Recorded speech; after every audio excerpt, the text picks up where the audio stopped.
This is Glambition Radio, episode number 285, Let It Be Easy with Susie Moore. Ladies and gentlemen.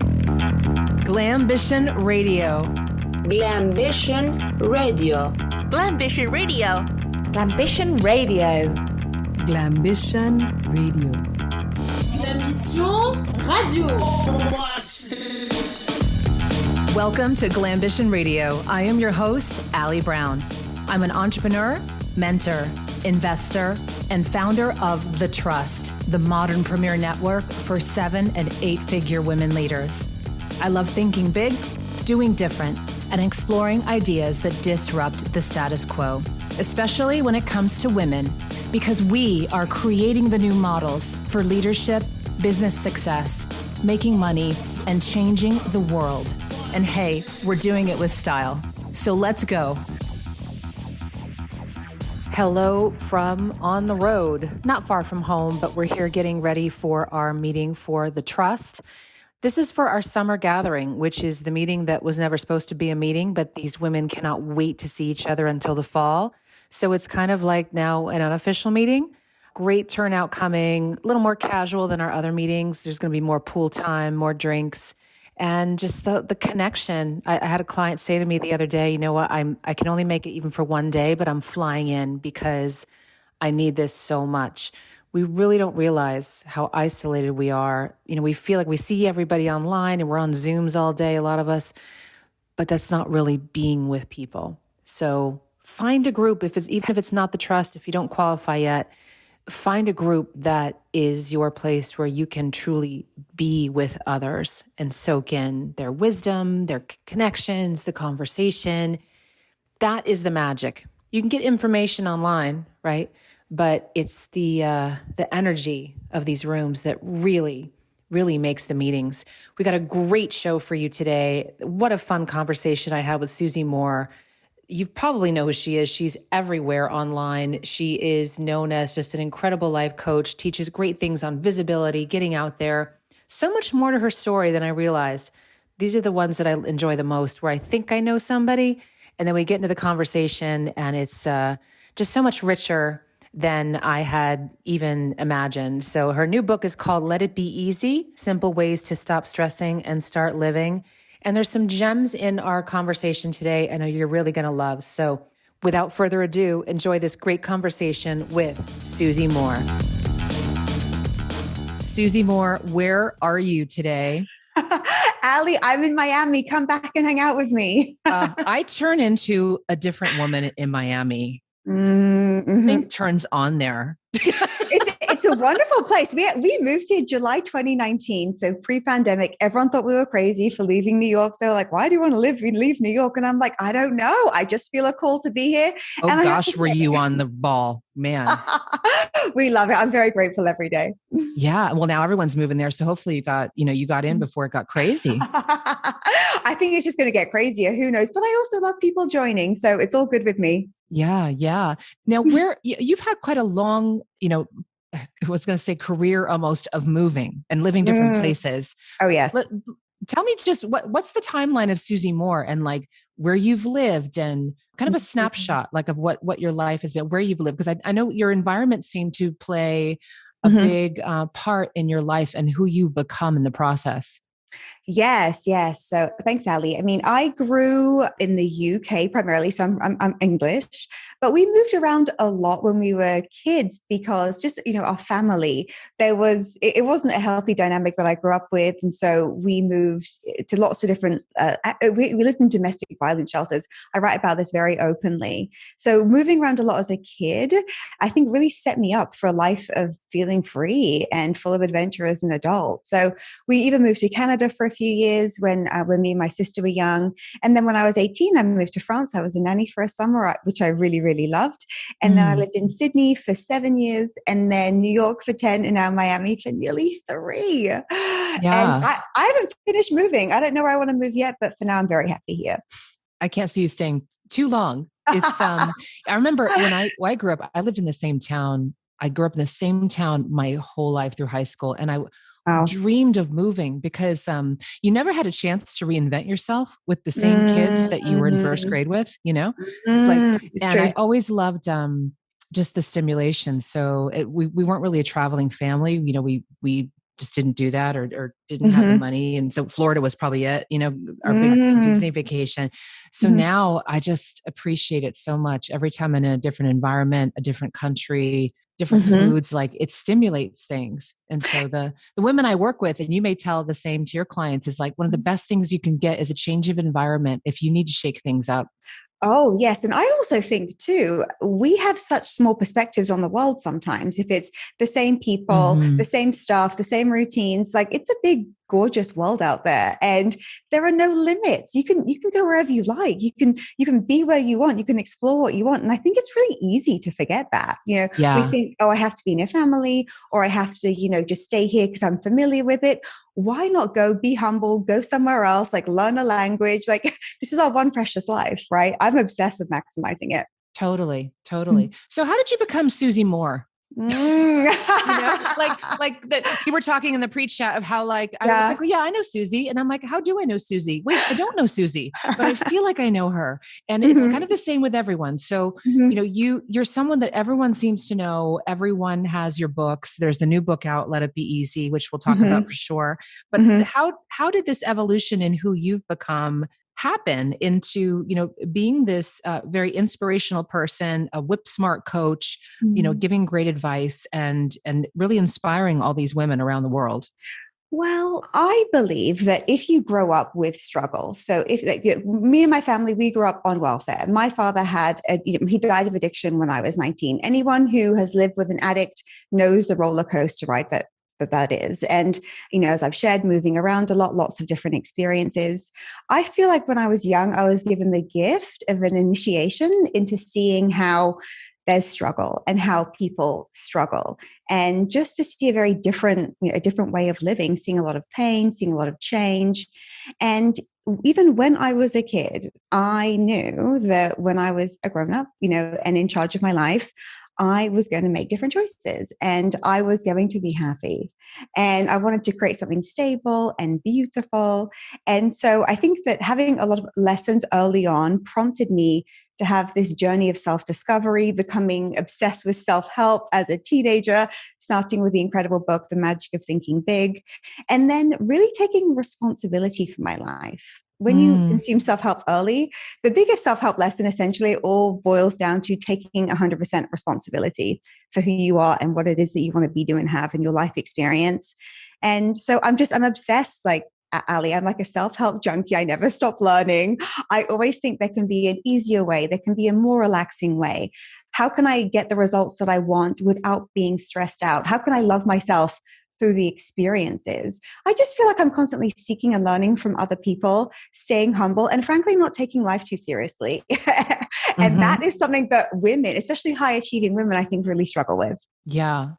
How did the coaching start though? How did you start move? I know you were in corporate for a while. Yes. And then you made a big leap. Like that's not a small leap to say, you know what, this isn't my jam. I'm so over here instead. How did that happen? Yeah, so my background's in tech. So I worked in the Silicon Valley tech world for over a decade and loved it. I think there's so much value in a corporate career. So if ever anyone's in one and they don't like it, I understand there's so much opportunity to make changes, but you learn a lot of skills. There's a lot of value that a corporate career gives you. But around the age of, as I was approaching 30, I just knew that the work that I was doing was wonderful, but it wasn't my life's work. And so I started my side hustle as a life coach. I had to explore exactly what that world was. And I started doing it at the evenings. How did you discover that? Well, I would, a lot of it was looking at authors that I was following. So for example, I was reading Gretchen Rubin a lot at the time, and then I'd just start paying attention. I'd Google different people, see what type of work that they did, different talks, different kind of events. And I imagined that I'd be a life coach with a practice in New York and I'd have an office. That was kind of my vision. Yeah. And I was doing it evenings and weekends at first, but because I was looking for the easy hack, like how can I grow this really quickly? Like how can I explode it? I just went straight to the media and just started telling my own personal stories because I knew that there were big audiences there that I could tap into versus slowly building my own. And once I started doing that and having success with that, I just started to grow my own audience. And I've never stopped. Like, Ali, what I started doing in the beginning as a coach, I still do now. I still pitch the media now. I still get media features now. And I think that that's actually a really interesting thing, because I see that a lot of people don't do that. They'll start with something, they'll like make it big, figure out ads or whatever it may be, and then they'll kind of stop blogging, or they'll stop their YouTube channel, or they'll stop, whatever it may be. But I love to stay true to what really helped me grow. And when you share your advice and stories with large audiences, the right people just find you. Like there's very little hustle involved. I tell my story about being divorced in my 20s. I tell the story about losing my father. I tell the story about how you overcome struggle, how you forgive, so many different things. And then the right people just find you. And I find that, there's nothing else that I've discovered yet that's been as powerful as that. Mm. Now, I missed your last book, which was the Don't Check Your Likes. I love that concept, by the way, because my dream is to disappear off the internet, actually. But so you can be out there for me. I think I've just been doing it too long. But the new ones, Let It Be Easy. And there's a concept that you talked about in here that I loved, and that is that why being a relaxed woman is the ultimate rebellion. I was like, ooh, this is really interesting, because we're so programmed to be endlessly busy and stressed. And then many of us, I, like you, was at a traditional business environment, left because I was busy and stressed, and then started, to work for myself, and then somehow created this business that was busy and stressed, right? It's just kind of our OS. It's like how we think we need to be. Talk about how that is so important to you. And I loved how it's the ultimate rebellion. Yes. It's so interesting, isn't it, Ali? When you think about how we describe successful women, right? Like, think about the words that we use. We'll say, she's so fierce. She's a badass. Like, she's unstoppable. She's strong. She's gangsta. She's gangster. Yeah. Yes. I mean, it doesn't end, right? It doesn't end. And yes, and I'm lucky enough, as are you, to know many of these women, and my question is, where is the relaxed woman? In my opinion, that is the highest echelon, the most, that's hashtag goals right there. Because why are we even hustling? Why are we creating? Why are we working so much? Why do we have these big revenue goals, which I love, by the way, all of them? It's because we want more ease, right? More freedom. We think that it will give us the thing that eludes us like 90% of the time, unless we're conscious. And it's almost as if, there's no permission for there to be ease. It's like, well, if you're not hustling, if you're not struggling, if you're not sweating, like, are you doing enough? Like, I just really, I don't buy into that at all. Not even for like 5 seconds. I know that stress isn't required to be successful. Neither is overwork, and neither is comparing yourself to others and always like creating new things out of, got to do that, or, there's a risk if I don't join this. I just refuse to operate that way. And it's a wonderful thing to know that even this decision is available. And in my opinion, if you're not allowing more ease in, I can't see an argument. Like, I can't see any justification or anything that makes sense to me for the case of stress, or for the case to always be throwing up resistance or harming ourselves. Yeah. I don't know how much you know about my story, but I've been through so many renditions of my business. And when I got to a place that I realized I was very boxed in, and like every 5 minutes of my day was scheduled, I felt this huge push-pull, because here I was making so much impact, and these programs were doing great things. We're helping these women build businesses. But, at this time when we built to such a scale, I hadn't been looking out for myself. And I got to a point where I remember like just lying in my bed thinking, when was I happiest? And it was back when I had just started my business, and I'm thinking, why? Because it was stressful and trying to find clients and stuff, but I would, go rollerblading on the beach for the afternoon. I would like see my friends on Fridays. And I realized, oh my gosh, my number one value had always been freedom. And I just kind of pushed that all aside, because I got very focused and driven on the business goals. And I think this happens to many of us. And ladies, if you're listening, I share this story because I want you all to know you're going to go through kind of seasons that will lead you to where you need to be. And there's not one right place that you have to be. Like this is, it's so always a choice for you to say, I'm going to do this differently. And I think it's exciting, Susie, because right now so many women, they're learning these different business models and things, and they're killing it, right? They're crushing it and they're killing it. And again, look at our language, right? Exactly. It's like war language, it's like battle. And then they get to a place many times when they come in my door, even their adrenals are burning out. They're in the hospital sometimes. I mean, the stories I have over the years, and Susie and I are here to remind you that this can be done in an easier way. Talk about how you can still make the impact and have this incredible life by choosing this different way. I think you can have more of an impact if you are actually centered and you're really conscious of the decisions that you're making, because the world will always tell you there's more. And there is, like Ali, as we know, you could always be doing more podcasts, right? You could be writing more emails, launching more programs. It's infinite what we can be doing as creators. And that's a blessing, right? It can also be a curse in terms of what's everyone else doing and why isn't this enough? And the thing is, there's no one road, like there's no one way or one method or one teacher to help you get the results that you want. There are loads of options, and you find what aligns with you. You lean into what it is that makes you who you are, what brings you joy, so your work actually energizes you. We all have the annoying parts, right? Like admin, team management, sometimes it varies for all of us. But Ali, I'm not joking. I still don't know what takes up so many hours in a day, what people are working on. And this is even true. This is even true in my corporate career. I was like, why do we need a 9 to 5? By 11 a.m. as a salesperson in the tech world, my meetings were like done. My sales numbers were hit. Like, I think that we love to manufacture things to do because we don't know what to do with silence. We don't know what to do with our own thoughts. We are so easily distracted, and we feel like we have to earn every good thing. Like, if I'm not sweating, like, can I enjoy it? If I'm not sweating, like, am I allowed to take a break? Yes, you are.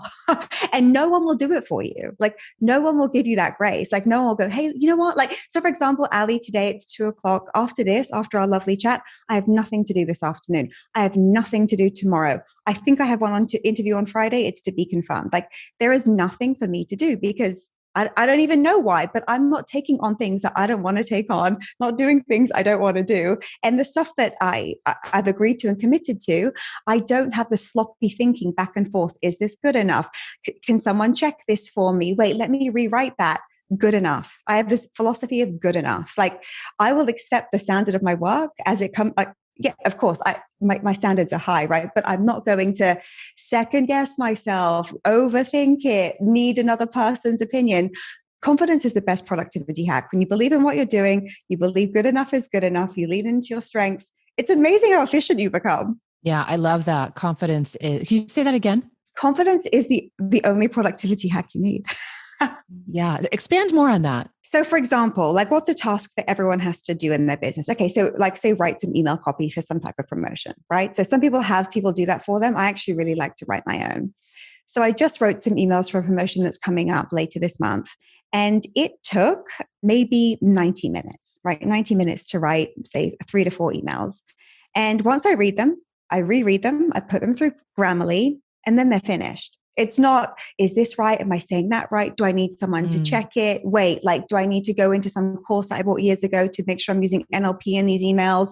Well, oh my, let me actually stop and have a snack because I'm not sure about this. And, I don't know. I don't like how I sound. Maybe that line sounds annoying. I don't do that. Like, I've got my time. I've got my time allotted to complete something, and then it's complete. And nothing's perfect, right? But it's good enough. So much of what slows us down and distracts us and takes up so much time, hours in the day, is just sloppy thinking, second guessing, not committing. And, when you think about confidence, the origin of the word confidence is the word confida, meaning to trust. And I just have self-trust and also trust in the universe that what I'm doing is enough. So much trust that you really just boiled that down. I love that. Yeah. And women, especially, we overthink things. We're more hesitant to put things out there. Maybe many people overthink these things, haven't even had a bad experience about getting bad feedback. But I'm like, people are going to be talking about you anyway, by the way. I want everyone to know, like, even if you do everything perfectly, like, There's been times I remember being even too tentative in something I was going to write. And I'm like, God, I still got bullshit for that. So why didn't I just say what I was thinking? Yeah, haven't we heard it all at the end of the day too? Like, you're a loser, you're an idiot, I hate you. Oh God, I've heard it all. Much worse than that. I don't want to swear on your lovely podcast. But look, and guess what? The way that I think about it is, if someone's going to, because when we're delaying something, Ali, right, we're afraid to put something out there. We want to delay failure. We want to delay criticism because it hurts, right? It hurts. It doesn't feel good. We're human. I think about it like this. If someone says words on the internet, right, let's just boil it down to the basic truth and facts here. If a woman or a man says words on internet about me, the worst that can happen to me is I've experienced rejection as an emotion, right? And my nervous system doesn't want to feel rejection because it feels like it's a threat, but all emotions are fleeting. So if I'm willing, and I always just say confidence is the willingness to be uncomfortable. If I'm willing to be uncomfortable, to feel rejected or to feel criticized, then aren't I this unstoppable, almost dangerous force? Because I'm willing to tolerate a temporary negative emotion. That's it. That's all you have to do. Be willing to feel uncomfortable and unhappy for a short period of time. And there's even evidence to say that emotions last, the strength of them, 90 seconds. So if I'm like, the worst that can happen is if someone says something that hurts my feelings, well, okay, a person will say words that I then interpret or assign meaning to. I don't even have to do that. That's also a choice. And it will make me feel bad for a while. I can live with that, but the payoff is worth it. The risk is worth it for me to be myself. Tell me about your business model. How do you make money? Well, a few different things, which I think pretty typical in the entrepreneurial landscape. So of course I have books. I have various courses, which all run on evergreen funnels, which I love and of course highly recommend, especially if you like, a lot of free time. I have an accelerator program, which is around visibility, creating funnels, running ads. And then I have my life coaching membership, which I love so much. It's called Self-Coaching Society. And we do a lot of belief examination in there. So courses, funnels. I also do a live event in New York, which is an exclusive, only 30 people, entrepreneurs coming together to meet editors and producers. We do that 2 to 3 times a year. Cool. I love that. So a lot of the visibility theme, Yes. because is that related to the courage and the confidence? Yes. And especially, Ali, because I grew up with such an unusual background, I always felt like I needed to hide, right? Because if you live in a shelter, a lot of people don't know this and they shouldn't, but if you live in a shelter, you can't have friends over, right? You cannot, because where you live is anonymous and it's a place that's safe for women who are at risk of domestic violence. And so I remember when I was a kid, whenever I'd go to a friend's house, it was bittersweet because of course I wanted to see my friend and meet her family and so forth. But she would have a house, she would have 2 parents, she would have a closet full of store-bought clothes. And I had no house, just my mom and no new clothes, donation box clothes. So I always felt like I have to hide. All the ugly parts of my life have to be tucked away and just not seen by anybody. That's how I'll survive. And I think it's really interesting how my career is now helping people become visible. Yeah. Because we teach what we need to learn. And there is nothing valuable or generous about not being seen. Like there is nothing generous about hiding. And it's so funny, like almost like the full circle now. When people come to me with their stories, I'm like, how generous it would be if you would share that story when you're ready. Not everyone's ready, especially if you're in something difficult in the moment. But our stories, like our struggles as humans, part of the human experience, to share them, to connect, to go big with them, I think it's the most generous thing we could do as leaders. And being seen is, it takes courage. But if you're willing to experience the emotions, good and bad, that come with it, then like, what isn't available to you? That makes me so excited. I'm like, what isn't available if I'm willing to be uncomfortable? I'm really surprised that you don't have a college degree. And that's, I love this because, I have twins. They're about to turn 9. Aww. And I have to say, college was a great experience for me. I went to a small women's college in Boston. I really stepped into leadership there. It was a great experience. I don't think colleges and universities are the same today for many reasons. Right. So in my mind, back and forth, I'm thinking, I wonder if they'll even go. Like, honestly, we were having a discussion about this here. I'm like, it's actually not important to me that they go to college. And then when I especially see other people who have created amazing lives who haven't and still had this great business experience, I like to hear about it. So I'd love to hear about, if you don't mind sharing a bit about the decision to go or not go. Was it ever a real challenge? But I know you landed these great jobs in tech and then do what you do today. Yeah. Walk us through the thought process. I went to high school in the UK, and my goal was always to go to university because that's just the thing that you do. And I applied and was interviewed by Cambridge University, which is like one of the Ivy League in the UK. And I got rejected. So I thought to myself, well, I'm not going to go to the very best. I don't know. I don't know. I got a place at another university, Nottingham. And so that was kind of my plan.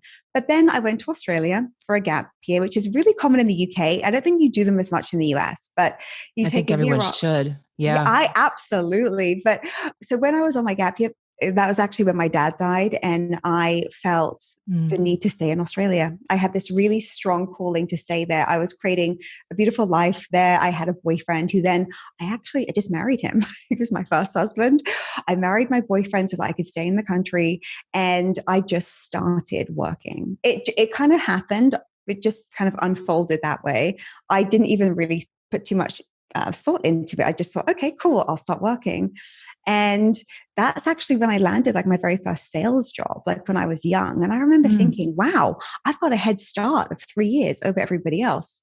Because isn't the goal of college to get a job? People forget this. Yeah. People forget this. I don't know why they're obsessed with it too. Some of these people are obsessed with it, and their kids going to this specific school. And I mean, there's other reasons I'm sure people have, and I know they have, but really when you look at the bottom line, you just got your life started. Like, yeah, exactly. And Ali, I can tell you when I was saving all my commission checks. Like when I was 25, I bought my first apartment in Sydney, and I remember going, wow, like I just started a little earlier. And look, I love education. I never stop reading. I'm self-taught in everything.